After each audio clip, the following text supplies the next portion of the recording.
आइए।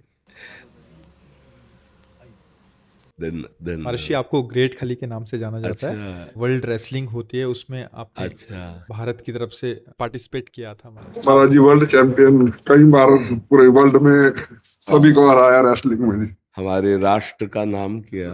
हाँ, बहुत सुंदर। आप स्वस्थ हैं? हाँ ठीक है महाराज। हाँ। हमारी प्रार्थना है, जो भी नाम आपको भगवान का प्रिय उसको जपा भी कीजिएगा, क्योंकि ये शरीर एक दिन जाएगा, ये तो आपको पता है ना, जाएगा। देखो, पहले जैसा था वैसा जो आज है वैसा कल नहीं, जैसा कल रहेगा वो परसों नहीं। ये परिवर्तनशील शरीर है, इसका एक दिन पतन हो जाएगा, ये शरीर एक दिन नहीं रहेगा। तो आपने जो किया वो आपके साथ जाएगा। देखो, आपने जैसे, ये हम तो ज्यादा जानते नहीं इस विषय में, पर इतना जानते हैं कि एक क्रीड़ा है, ये युद्ध क्रीड़ा जो आपने खेला, वो एक युद्ध क्रीड़ा है। उस पे आपने हमारे राष्ट्र का नाम किया, आप हमारे भारत की पहचान बने। अब जब आप यहाँ से जाएं तो आपके पास धन होना चाहिए। तो यहाँ का सिक्का काम नहीं करता, वहाँ जो भी जिस भाव से, भगवान के विविध नाम हैं, कोई अंग्रेजी में उनको पुकारता है, कोई उर्दू में पुकारता है, कोई हिंदी में पुकारता है। भगवान की सब भाषाएं हैं, सब भगवान के नाम हैं। अगर सच्चाई से भगवान का नाम जब किया जाए तो हमारा जीवन आना यहाँ सार्थक हो जाएगा। देखो, आज आपकी पहचान है भारत में, आप अमुक हैं, लेकिन ये शरीर तक है। शरीर छूटने के बाद जहां आप जाएंगे उसकी पहचान के लिए आपके पास क्या है? हमारे प्रश्न को आप समझ रहे हैं? हाँ जी महाराज। वहां आपके पास क्या जाएगा? ना तो भारत का मेडल जाएगा, ना तो इस विश्व का कोई भी, किसी भी अमेरिका, हालैंड, थाईलैंड कहीं का नोट जाएगा, उस देश में तो नहीं जाता। ना ये शरीर जाएगा। अब वहां के लिए तैयारी क्या है? भगवान ने बड़ी कृपा की। मेरी प्रार्थना है कि हमारा आपसे मिलना व्यर्थ ना जाए। आपको जो नाम प्रिय हो भगवान का, 10 मिनट ही सही, आप जरूर जपिएगा। क्या प्रिय है आपको भगवान का, कौन सा नाम? महाराज जी मेरे को पहले मैं मानता, जैसे मतलब ना, जैसे भोलेनाथ को मानते थे महाराज। वो एक जैसे बोलते हैं ना, एक मंदिर होता है गांव का, क्या बोलते हैं उसको, प्राचीन मंदिर में, शिवालय। शिवालय मंदिर जी।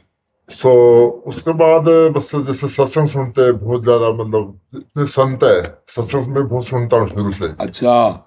सत्संग बहुत काफी सुनता रहता हूँ मैं। अच्छा, ये तो बहुत अच्छी बात है। लेकिन जब उनके हरकतें देखते हैं थोड़े दिन तक, जी। फिर लगता है मन टूट जाता है। फिर जी। मैं सोचा यार, मतलब कि भाई सत्संग तो सुनो, जी। लेकिन जो मेरे को अच्छा लगता है वो करूँ मैं। हाँ, नहीं, एक एक यहाँ मैं एक बात आपसे प्रार्थना करना चाहता हूं कि आप मिठाई पसंद करते हैं कि मिठाई वाले को पसंद करते हैं? मिठाई को तो फिर मिठाई वाले से क्या लेना देना? मेरी बात समझ रहे ना भाई? आपने सत्संग सुना, फिर इसके बाद उनकी हरकतें देखी, तो हमें मिठाई वाले से क्या मतलब? वो जो बोलेगा वो सत्य बोलेगा, क्योंकि समाज में बोल रहा है। वो पीछे जो कर रहा है वो भोगेगा, उसका बोया हुआ कर्म है, वो भोगेगा। मुझे मिठाई से मतलब है, ये मिठाई खाता है कि नहीं, ये कैसा है, मुझे इससे मतलब नहीं। मिठाई देखी और उसे खाया तो मुझे स्वाद आया। बात समझ में आई? आप यदि सत्संग सुन रहे हैं तो आपको महान बना देगा सत्संग। हाँ, ये जरूर है कि असली रुपए का ही नकली बनता है, असली रुपए का ही नकली बनता है। यदि हमें नकली नोट मिल चुका है तो असली की खोज करें, मिल जरूर जाएगा। इस सृष्टि में ऐसा नहीं है कि नकली ही नकली। अगर नकली है तो 100% असली होगा, क्योंकि नकली बना ही असली से है। अगर असली ना होता तो उसका नकली निकलता ही नहीं। इसका मतलब असली है। तो यदि आप सुनते रहे तो कहीं ना कहीं, कभी ना कभी तो असली मिल ही जाएगा। और एक बार असली मिल गया तो हृदय का परिवर्तन पक्का समझ लीजिएगा, पक्का परिवर्तन। उसका, उसकी पहचान होती है कि उसके सानिध्य मात्र से आपके हृदय में हलचल पैदा हो जाएगी। केवल प्रवचन नहीं होता, उसका जीवन होता है, उसमें पावर होता है। जैसे केवल आपकी बात नहीं, आपकी भुजाओं में पावर है, हमारी जबान में पावर होगी, हमारी अध्यात्म में पावर होगी। आपका परिवर्तन न कर दे तो उपदेश कैसा? क्योंकि अगर जीवन में सत्य है तो उस वचन का प्रभाव होगा, और सत्य नहीं है तो वचन का प्रभाव नहीं पड़ेगा। वचन का प्रभाव तभी पड़ेगा जब अन्य कोई लालसा नहीं, एक सत्य की लालसा है। तो आप क्या जपते हैं? आप मैं अभी तक तो कुछ नहीं जपता, मैं अभी तो नहीं, आज से आपको नियम लेना पड़ेगा। ठीक है जी। हमारे पास आए हैं नहीं, बिल्कुल, मैं उसके एक्चुअली में उसकी खोज में था जी, कि भी मतलब क्यों, जैसे बोलते ना कि भूत प्रेत, ये बोलते देवी देवता, मैं सोचता यार मतलब कभी मेरे को एक बार दिखे तभी मानूंगा मैं। पंचभूतों से बना है ना ये। एक दो भूत देख के क्या करोगे? 5 भूतों से बना है ये। सुना है नहीं? पंचभूतों से रचित शरीर है। बस इन्हीं भूतों से मुक्त हो जाओ तो परमात्मा स्वरूप आप हो, जैसा वो प्रश्न कर रहा था। आप और परमात्मा में इतना अंतर नहीं है। जैसे 1 चम्मच गंगा जल या 1 टैंकर गंगा जल, या गंगा जल की धारा आप बोलोगे क्या? गंगा जल बोलोगे ना, तो जीव परमात्मा का अंश है ना। तो अंश का मतलब क्या हुआ? भगवत स्वरूप। अब इस शरीर में राग होने के कारण फंस गए। कोई भूत प्रेत, कोई भी इधर उधर जो भागने की दृष्टि मत लाओ। एकमात्र परमात्मा के सिवा कुछ नहीं, वही नाटक कर रहा है, वही स्त्री बना हुआ है, वही पुरुष बना हुआ है, वही ये पंचभूत। 1-2 भूत, इन्हें पंच महाभूत कहते हैं। पंच महाभूतों से रचित शरीर, सुना है आपने कि नहीं? ये शरीर पंच महाभूत, छोटे मोटे भूत क्या कर लेंगे यार? छोटे मोटी शक्तियों की क्या? आप परमात्मा के अंश है, जिनसे अनंत शक्तियों का विस्तार होता है। तो आपको किसी की बातों में नहीं आना। बिल्कुल महाराज, यही सुना कि भी हम मतलब हमारे अंदर खुद भगवान है। हाँ, पक्का। तो भगवान है तो जैसे बोलते हैं भी मंदिर क्यों जाऊं हाँ, मैं किसी के उधर क्यों जाऊं, अब आपको सिर्फ सत्संग सुनता हूं। हाँ, आपको एक बात है, आपके अंदर सारी विद्या पहले भी विद्यमान थी, लेकिन ककारा पढ़ना पड़ा ना, मास्टर के पास जाना पड़ा ना, इसके बाद आप पीएचडी कर पाए। विद्या तो पहले भी थी। ऐसे ही भगवान हैं, जैसे बहुत समझदारी से दूध में घी है, पूड़ी बना के दिखाओ, नहीं बनेगी ना। उसकी प्रक्रिया है, दूध का दही जमाओ, दही का मक्खन निकालो, मक्खन को गर्म करो, अब घी बन गया, पूड़ी निकाल लो। ऐसे ही परमात्मा है, उसकी प्रक्रिया है। वो प्रक्रिया संत महात्माओं के समीप जाने से, उनके वचनों से, प्राप्त उपासना की क्रिया से, तब वो अंदर प्रकाशित हो जाता है। वो है तो जैसे दूध में घी। मेहंदी का पत्ता देखा है? उसमें कभी लाली मिली है?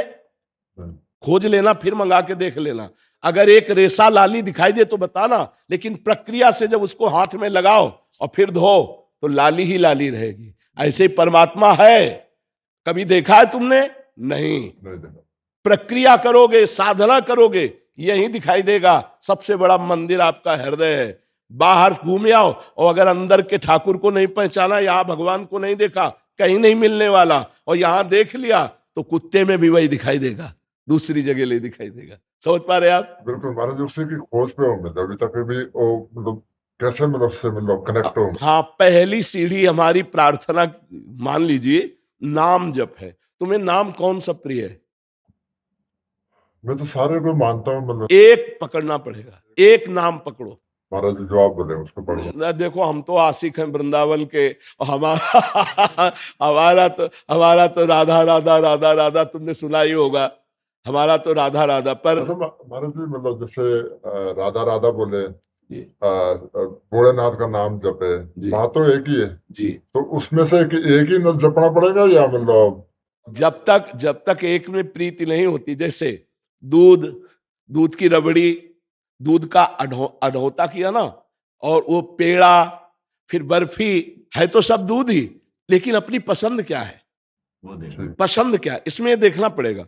ब्रह्म के कोई भी अक्षर ऐसा नहीं जिसमें ब्रह्म ना हो। जैसे देखो, आ शब्द है, आ तो का, खा, गा, घा, अंगा, चा, छा, आ विराजमान है ना। आप राधा बोलो, शिव बोलो, राम बोलो, कृष्ण बोलो, सब वही है, पर प्रीति तो एक नाम में होगी ना। गा हम सब जग सकते हैं, लेकिन जब प्रेम होगा तो एक से होगा। तो एक कोई नाम चयन कर लो और जिसको बार बार रटो। तो जैसे 2 लकड़ियों के घर्षण से उसमें अग्नि नहीं है पर अग्नि पैदा हो जाती है। ऐसे ही जब हम अपनी जबान से नाम जप करते हैं, राम राम राम, शिव शिव शिव, कृष्ण कृष्ण कृष्ण, हरि हरि हरि, राधा राधा राधा राधा, तो हमारे अंदर एक दिव्य शक्ति पैदा होती है। उसी शक्ति से सब कुछ दिखाई देने लगता है। एक परमानंद में प्रभु जो सबके अंदर छुपे हुए हैं, हम उनका साक्षात्कार करते हैं। बचपन से इस मार्ग में लगे हैं, बिल्कुल अनुभव की बात कह रहे, अगर पकड़ लो तो पार हो जाओगे। एक नाम पकड़ लो, तुम्हें जो नाम प्रिय लगे, छूट है। हमारे प्रभु के अनंत नाम है पर पकड़ना एक पड़ेगा। बोलो क्या पकड़ोगे? मैं आपको नेक्स्ट टाइम आऊंगा तो मैं पूरा पर नेक्स्ट टाइम तक के लिए हम आपको खाली नहीं रहने देंगे। अगर आप आए हैं तो चाहे 10 मिनट जपे या 20 मिनट जपे, पर एक नाम आपको अब लेना पड़ेगा कि मैं शिव शिव बोलूंगा, राम राम बोलूंगा, कृष्ण कृष्ण बोलूंगा। फाइनल में जो होगा सो बाद में बताना। बोलो आप। राधे राधे। ठीक है, जब आएंगे ना तब एक बार बच्चों के साथ हाँ बिल्कुल दर्शन जरूर। करने के लिए। महाराज जी, जो आपने जो दिशा दी है ना समाज को जी, जी मतलब जो पूरे समाज को एक तरीके से बिल्कुल ही चेंज ही कर दिया जी। हम भी आपकी यूट्यूब पे ये देख के वीडियो तभी पूरा देखा सुनते हैं जी, तो अभी हमारा भाई मिलेंगे महाराज जी से आशीर्वाद लेके भी चलेंगे। जरूर। महाराज ये क्वेश्चन है मेरा, हाँ जैसे लोग जब आपस मेरा एक सिद्धांत है मेरा कि भाई मैं किसी को नाम नहीं जपता, किसी को नहीं, पर एक चीज पकड़ी है मैंने कि किसी को मैं हर्ट नहीं करना चाहता मैं लाइफ में। जी, मतलब कि भाई अगर किसी को थप्पड़ भी मारनी तो पूछ कर मारो, भी थप्पड़ मारूंगा तेरे को, मतलब तो समझ जा जी। तो एक तो मैं हर्ट नहीं करना चाहता किसी को। लेकिन इससे एक बात समझिए, आपने एक केवल प्रतिकूल क्रिया रोकी है, ये कोई आपके पास धरोहर नहीं है। आपने एक प्रतिकूल क्रिया नहीं करूंगा, आप समझना, ये आपके पास संपत्ति नहीं है। अब आप कह दो मैं नाम जप नहीं करूंगा लेकिन किसी को दुख नहीं दूंगा, दुख ना देना ये आपकी एक अच्छी क्रिया के अंतर्गत आ गया, आपकी सोच के। आपके पास संपत्ति क्या है? आप जब यहां से जाएंगे तो आपके पास संपत्ति क्या है? तो इसीलिए कि 10 मिनट 20 मिनट, अगर 20 मिनट भी शुरुआत कर दी राधा राधा राधा राधा, तो आप खुद अनुभव करना। महाराज ये क्वेश्चन और हाँ खूब पूछ लो। महाराज जी मतलब लोग ना फायदा उठाते हैं, मतलब जैसे मेरा भोड़ेपन का लगता भी सीधा साधा अमेरिका से आया है, इसको क्या पता है। तो मेरी बात समझो, उठाते हैं फिर गुस्सा बढ़ाता नहीं गुस्सा नहीं, आपको आनंदित होना चाहिए। आप किसी के फायदे के काम में आए, जब आप हट नहीं करना चाहते, वो दुख नहीं देना चाहते किसी को, कंट्रोल नहीं होता कई बार ना, वैसा लगता है क्या करूँ अब। नहीं उस समय मुस्कुराना चाहिए। करता हूँ मैं कंट्रोल कोशिश करता हूँ, बहुत जैसे बोलता ना कि नहीं अब उसको मतलब नहीं, आपने पहली बात कही थी मैं किसी को दुख नहीं देना चाहता। अगर आपका फायदा उठा रहे तो धन्य भाग है, आप किसी के फायदे लायक तो बने। यहां तो संसार में पशु की तरह जन्मते हुए मर जाते हैं, किसी के फायदे में नहीं आते। आपका लोग फायदा उठा रहे हैं, ये बहुत अच्छी बात है, आप डरिएगा मत, आपको कोई परास्त नहीं कर सकता। जब आप किसी को दुख नहीं देना चाहते तो आपको कोई फंसा नहीं सकता। हाँ लाभ ले ले तो धन्यवाद है, जैसे वृक्ष के नीचे कोई छाया ले ले, कोई पत्ता ले ले, कोई फल ले ले, कोई फूल ले ले, तो धन्य है भगवान ने आपको ऐसा बनाया कि दूसरे आपसे लाभ ले रहे हैं, नुकसान तो नहीं हो रहा किसी का। तो आपको गर्व होना चाहिए कि हमसे लाभ ही ले लो, लूटो हमें। सॉरी आपकी बात जी महाराज जी, मैं इसकी तलाश में था कि भी भगवान कैसे मिले जी, और सभी को ही पता है जी, सब लोगों को पता है कि भी मेरे जो 20 साल तक मैंने कोई चप्पल नहीं बूट नहीं डाले जी, कभी, मतलब ना। और मैं एक मजदूरी करता था, पत्थर तोड़ता था, रोड बनाता था। जी, हम 7 भाई थे जी, तो कभी सोचा नहीं था कि इतना मिलेगा। जी, और महात्मा ने पाने कहाँ से मिला, कभी सोचा नहीं था। मतलब ये हकीकत, मतलब अपनी ये सबको पता है, मतलब इतने मतलब आशीर्वाद परमात्मा का। पर लेकिन मैं सोचता था कि एक बार उसको देखूं कैसा कैसा, मतलब उसकी तलाश में था मैं हमेशा। मतलब कि भी तो मैंने एक सिद्धांत बनाया था लाइफ पे कि भी किसी को हट नहीं करना और मेहनत करनी है। और बस वो एक था जो गुस्से का था ना, था जो कोई गलत कुछ करना, फिर लगता भी अगर हम गलत सही जाएंगे तो फिर कैसे आगे। नहीं, इसके लिए भी हमने सत्संग में बोला है कि जब तक हम सह सकते हैं कि हमारे धर्म पर, हमारे समाज पर, हमारे राष्ट्र पर कोई आंच नहीं आती, तब तक हम सह सकते हैं। अगर हमारे धर्म पर, हमारे राष्ट्र पर, हमारे समाज पर आंच आने वाली हो तो फिर हम उसका डट के विरोध करेंगे, फिर नहीं सहेंगे। थोड़ी हमारे ऊपर कोई गाली दे दे या हमसे कोई थोड़ा सा लाभ ले ले, हम उसको सह लेंगे, लेकिन हमारे धर्म की हानि हो रही हो, हमारे राष्ट्र की हानि होने वाली बात हो, हमारे समाज में हानि पहुंचने वाली हो, फिर हम बर्दाश्त नहीं करेंगे। इसके लिए तो कई बार सत्संग में बोला है। तो आप देखो, गंभीरता पूर्वक एक बात समझ लीजिए कि यदि आपसे कोई छल कपट कर रहा है तो आपको पता है कि आदमी छल कपट कर रहा है, पता लग जाता महाराज। फिर एक बार के बाद दोबारा आप उसका संग मत कीजिए, चाहे वो कोई भेष में हो, चाहे वो किसी विदेश में हो। एक बार तो देख लिया कि आप हमारे से छल कर रहे हैं, और आपको सच्ची बताएं, सत्य कभी पैसे से बिकता नहीं, और जो पैसे से मिलता है वो सत्य होता नहीं, बस इतनी बात समझ लेना। अध्यात्म कभी पैसे में बिकता नहीं, और जो पैसे से मिलता है अध्यात्म होता नहीं। अगर ये बात पकड़ लोगे तो कभी छल कपट में फंसोगे ही नहीं। पैसा देके यदि आपको सत्संग सुनने को मिले तो आपके पास पैसे का गर्व रहेगा, सत्संग का लाभ नहीं। जो सत्संग है वो केवल सत्य विचार की भावना से तुम्हें मिलेगा, उसमें अर्थ की प्रधानता नहीं होगी। फिर छल कपट कौन कर सकता है? जब आपका परिचय जानकर हम आपका आदर करेंगे तो भगवत भाव से, क्योंकि हम भगवान के दास हैं, हमें किसी से कुछ नहीं। समझ में आया? अब आप प्रश्न करो और उत्तर लीजिए, और आपका जीवन मंगलमय, ये आशीर्वाद हमसे लीजिए। आपकी जेब से कोई मतलब नहीं है। अनंत ब्रह्मांडों के स्वामी के हम दास हैं, जिसके लक्ष्मी चरण चापती रहती है। और हमको अगर ये भरोसा हो जाए कि अमेरिका से आए, हालैंड से आए, हमें कुछ देंगे, तो धिक्कार है हमारे ज्ञान को, हमारे वैराग्य को, हमारी भक्ति को। फिर तो छल कपट ही रह जाएगा।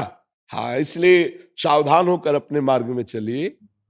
माला जपना जरूरी है, कर्म करना जरूरी है? बिना नाम जप किए कोई सत्कर्म टिकेगा नहीं। कर्म दो प्रकार के होते हैं, एक शुभ कर्म, एक अशुभ कर्म। अशुभ कर्म माने पाप कर्म, शुभ कर्म माने पुण्य कर्म। एक है सोने की जंजीर, एक है लोहे की जंजीर। सोने की जंजीर से बांधने तो आप बंध जाओगे, लोहे की जंजीर से बांधने तो बंध जाओगे। अब हम शुभ और अशुभ दोनों से मुक्त होकर परमानंद प्राप्त करना चाहते हैं। उसके लिए कर्म करते हुए नाम जप जरूरी है। मामुन स्मर युद्ध च, भगवान आदेश कर रहे हैं, मेरा स्मरण करते हुए युद्ध रूपी कर्म कर। क्या चला जाएगा? अगर राधा राधा बोल करके कुश्ती लड़ रहे हो, राधा राधा बोल करके जो भी काम कर रहे हो, अंदर राधा राधा चल रहा है। माला चलाने की बात नहीं कर रहा हूं, अंदर राधा राधा चल रहा है, स्मरण नाम का चल रहा है, और कार्य कर रहे हो। इससे बड़े महात्मा और क्या हो सकते हो? ये नाम तुम्हारे साथ जाएगा। दान पुण्य एक शुभ कर्म है, पाप अधर्म एक अशुभ कर्म है। दोनों का फल है एक दुख और एक सुख। सुख जैसे अभी आप बोले, दुख जो पीछे बोले कि चप्पल भी नहीं थी, पत्थर तोड़ करके कर, तो वो उस समय का कर्म था।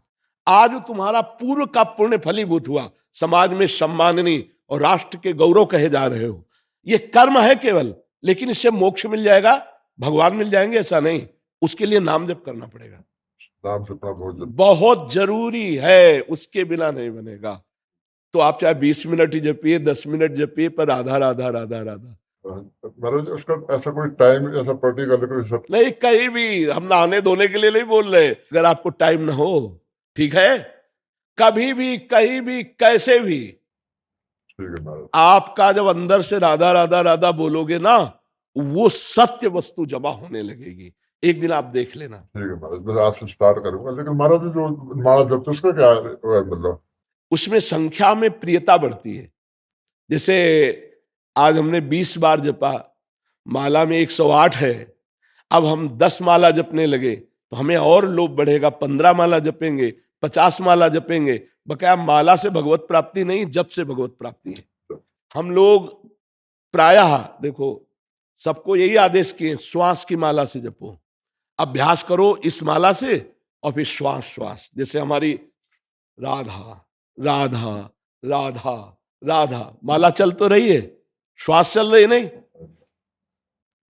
एक ऊपर गई, फिर नीचे आई, ऊपर गई तब राधा, नीचे गई तो राधा। चाहे आप जो कार्य कर रहे हो, श्वास श्वास नाम जप करने लगो तो भगवान की निश्चित प्राप्ति हो जाएगी। ठीक है, धन्यवाद।